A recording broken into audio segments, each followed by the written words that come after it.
السلام عليكم ورحمة الله تعالى وبركاته. إخواني أخواتي الأعزاء، القصة ديال اليوم اللي غادي نحكي لكم قصة واقعية وقعت في مصر.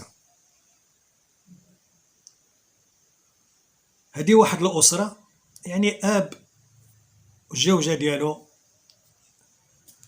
وعندهم وليداتهم. المهم عندهم واحد البنية اللي غادي تكون هي البطلة ديال القصة، العمر ديالها 12 عام. هاد الأسرة هادي في يوم من الأيام تخسر لهم هذاك الروبيني ديالهم، يعني خصهم يجيبوا اللي يصلحوا. قال لهم شي عطا في داكشي ديال الماء، خاص اللي غادي يصلح لهم. جابوا واحد البلومبي، تنقولوا ليه حنا البلومبي، المصريين تيقولوا ليه السباك. جابوه باش يصلح لهم هذاك العطاب اللي عندهم في الدار. هنا هو تيخدم وشدت معاه المراه الهضره. المراه عندها تقريبا شي 44 عام في العمر ديالها. شدات معاه الهضره، بدات تتعاود ليه، دخلت معاه في الاسرار ديالها، بدات تعاود ليه على الراجل ديالها، تعاود ليه على المشاكل ديالها، العكوسات اللي عندهم ما في حالهمش، يعني روينه عندهم، يعني بحال اللي ما عجباش الوضعيه اللي فيها هي. هذاك البلومبي شو منين غادي يدخلها، قال لها بلا شك راه غادي يكون عندك شي سحور، وانا راه عندي خبره في هذا الشيء هذا. المهم انا غادي نتعاون معك باش نحيد منك هذا السحور. فعلا دخل هاد الدخله هادي، تقرب منها، تقربت منه، ولا تتلاقى معاه. هنا وقعت علاقه بيناتهم، يعني تقربت منه وتقرب منها، صافي ولاو مصاحبين على خزيت. ولا تتغدى الراجل ديالها، ولا تتفسد مع هذاك البلومبي مده تقريبا ديال سنه ولا اكثر، وهي على علاقه مع داك بلومبي، يعني تتخون الراجل ديالها. هنا بدات الخيانه الزوجيه. بقاو على هذا الحال كما قلت واحد المده. هنا هذاك البلومبي ولا تيحرشها، قال لها ودي عرفت غديري، غادا تطلقي من هذاك الراجل، وانا غادي نقد بك، وانا غنهز لك بنياتك ونهز لك وليداتك، وانا اللي غنصرف وانا اللي غندير. بدا تيطمعها باش تفارق مع الراجل ديالها. المهم وافقاتو، قبلات الشي ديالو، ولكن من بعد بدات تتفكر، لقاتها ما تسلكش، تراجعات. هاد النهار هو معول بان راه غادا تطبق هي وهاد الخطه. واحد النهار اتصلت بيه، قالت له ودي اسمح لي، انا ما نقدرش نشتت الدار ديالي ونتفارق مع بوات ولادي. هنا تصدم البلومبي، هنا تصدم، يعني ما قبلش منها الكلام، ولا دائما تيتصل بها، تيوبخها، تيهددها، لا درتي معايا، فعلتي غادي نفضحك، غندير لك، غادي، يعني تهديدات بدات هنايا. يعني يا اما تطلقي من راجلك وتزوجي بيا، ولا غادي نفضحك، ولا تيهددها. المراه ما بغاتش، في الاخير ولا تيهددها بالبنت اللي قلت لكم، البنيه اللي غتكون بطاله ديال هذه القصه هذه. بنيه عندها 12 عام، ولا تيهددها بالبنت ديالها. راه لا ما قبلتيش تطلقي من الراجل ديالك ونتزوج انا وياك، راني غادي نخطف لك البنت، ولا غندير لك لبنتك شي حاجه. هذا هو التهديد اللي بدا تيهددها. هنا يعني المراه ما هاد الكلام هذا دخلته من ودن وخرجته من ودن، يعني ما كاش قالت هذا راه غير باغي يهددني، باغي يخلعني، باغي باش نطردخ الاوامر ديالو، باش نلبي له الرغبه ديالو، باش نكون معاه. يعني ما عطاتش اهميه لهذا الكلام اللي كان تيقول لها هذاك البلومبي. دازت ايام، البنت واحد النهار وهي تغبر، البنيه هذه اللي عندها 12 عام غبرات. جا الاب تيسول عليها فين هي، قالت لي راني سخرتها شي متجر بحال الشكل ديال شي سوبر مارشي، ولا شي بحال اللي عندنا حنا، بحال بيم، بحال مرجان، بحال هذه. مشات تقدا، بقى تيتسنى الاب الساعه الاولى، الساعه الثانيه، يعني الوقت مشى، طاح ظلام، الدريه فين هي، ما فين هي. قالت لي المهم انا راه سخرتها، علم الله اش وقع لها. الراجل هنا ما بقى فيه ما يصبر، خصو يخرج يقلب على بنته. فعلا غادي يهبط، غادي يتصل بالاخ ديالو، قال له ودي اش كاين واش كاين، الدريه راه ما عرفتهاش فين هي، راه ما جات معاه. مشات يقلب هو وياه.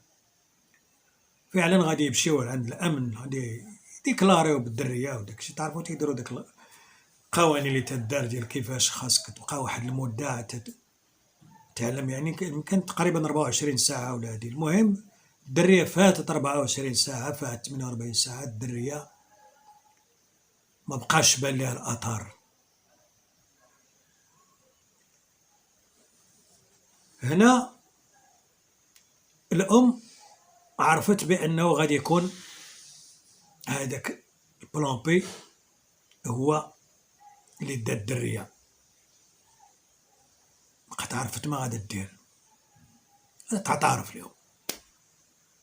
واحد البلومبي كان تيجي عندنا للدار، اش كاين واش كاين، هو اللي هددني بالدريه، وانا تنشك فيه بانه هو اللي غادي يكون داها. الاب ديالها الراجل تصدم، يعني لأنها تقات بالخيانه، لان قالت لهم بانه بغاني نطلق وبغى يتزوج بيا وانا ما بغيتش، وانا هادشي علاش خاد ليا البنت ديالي. هنا بدا البحث، غادي يمشيو يجيبو بلومبي، غادي يحققوا معاه. فعلا غادي يعترف بالخيانه الزوجيه، يعترف بانه كان علاقه مع هاد المراه اكثر من عام هو معها، وبانه كان متفق هو وياها، اتفقوا بانه غادي تطلق من الراجل ديالها وغادي تتزوج به.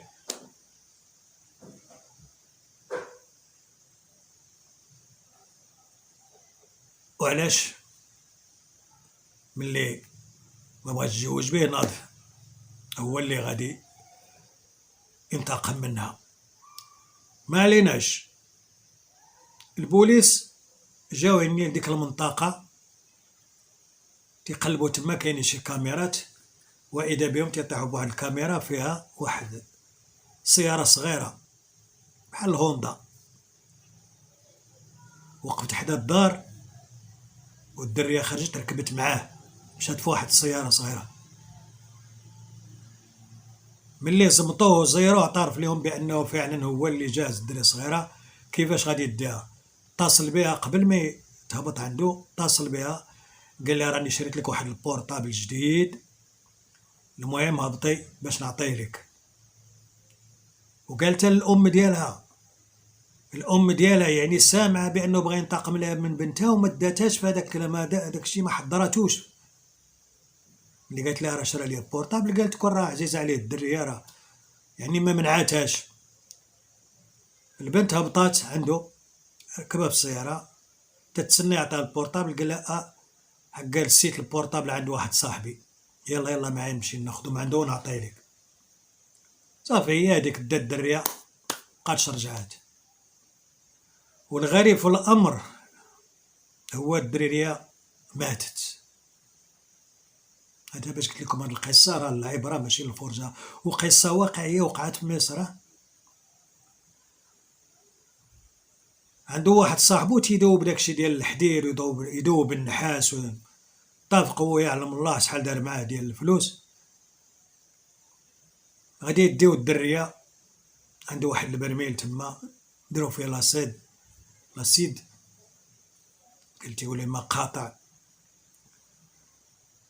قتلوا الدريه ولاحوها تما باش يعني تدوب، باش تفرتت ما يبقاش الاثار ديالها نهائيا. البورطابل ديالها اللي كان عندها واحد البورطابل هرسوه، ولكن مع التحقيقات ومع البحث غادي يطيحوا على شي اجزاء ديال داك البورطابل. الغريب في الامر هو غادي يلقاو التصويره ديالو مصور هو وياها قبل ما يقتلها. شوفوا الله سبحانه وتعالى علاش محرم الزنا. هانت خانت الراجل ديالها مع واحد اخر، هذاك الظالم تا هو هذاك عدو الله، عارف المراه بانها مزوجه وعندها وليداتها مع الراجل ديالها، وبدا تيزني معاها. وشكون الضحيه؟ هو البنت ديالها مشات ضحية ديال الأم ديالها.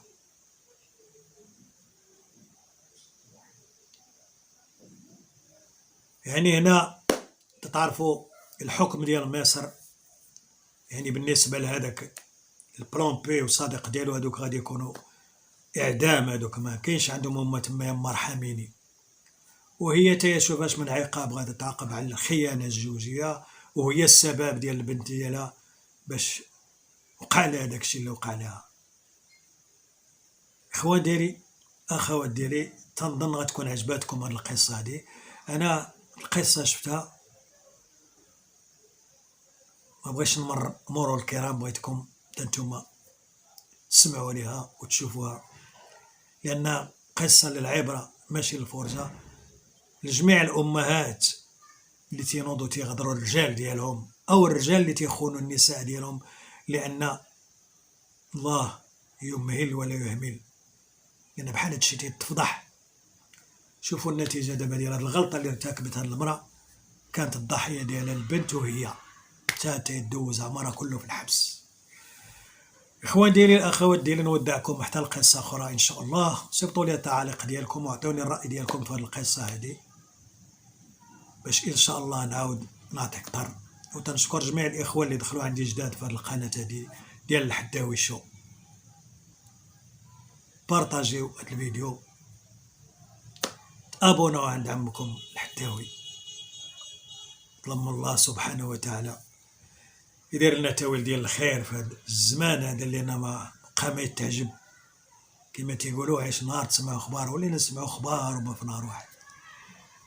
المهم نودعكم كما قلت الفيديو اخرين ان شاء الله. السلام عليكم.